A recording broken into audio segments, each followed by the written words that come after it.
We're recording this conversation in November 2021. A year from now, the world changes. The implementation of ISO 20022 to replace MT as the language of global payments is really going to shake things up.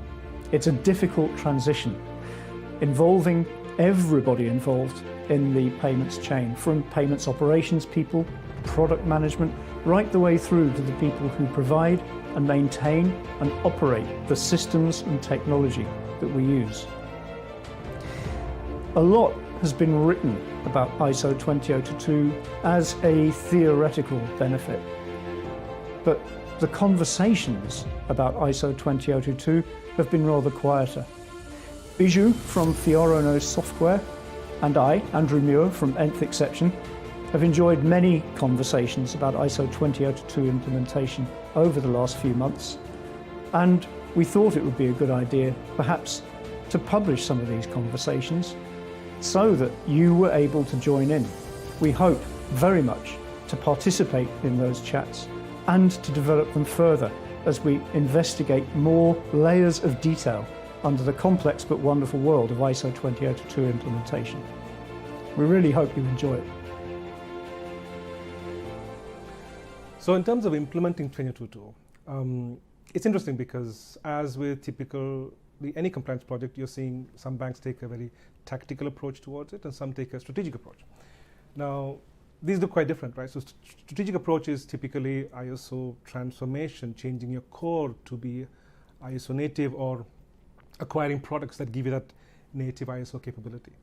And sometimes that is changing what's at the heart of the bank. Sometimes it is moving payloads to the cloud. So we're often seeing payments transformation journeys to be clubbed with what a bank is doing about moving workloads to the cloud.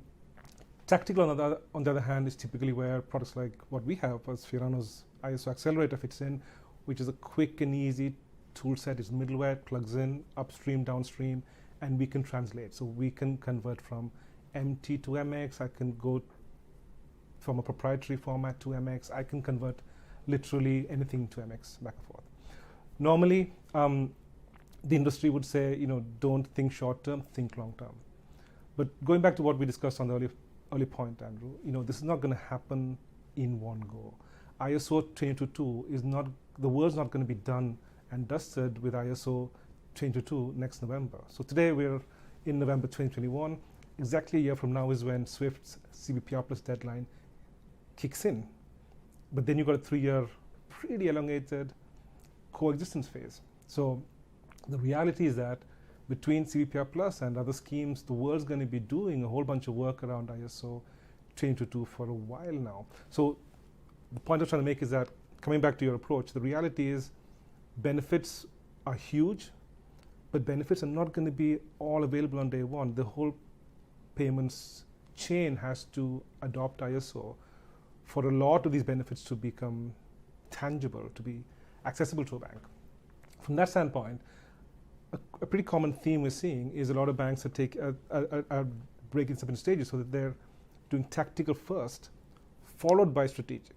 What that does is many things, right? So on the one hand, it lets you comply with the deadline quickly and easily.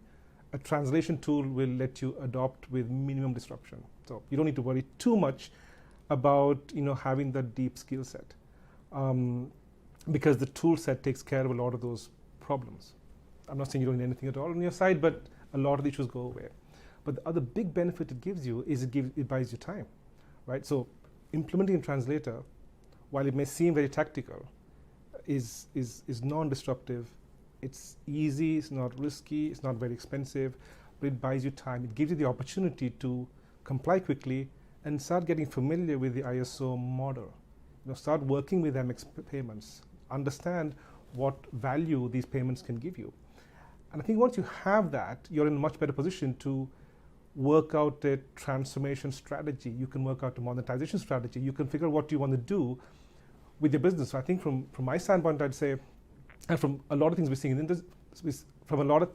the industry, I'd say it makes sense for a lot of banks to work on tactical first, understand how ISO works before you commit £200,000 or 2 million, 20 million, it doesn't matter what your budget is, but before you commit to a big transformation budget, give it time, understand what benefits it can give you, understand the data language before you start on those really complex, expensive journeys.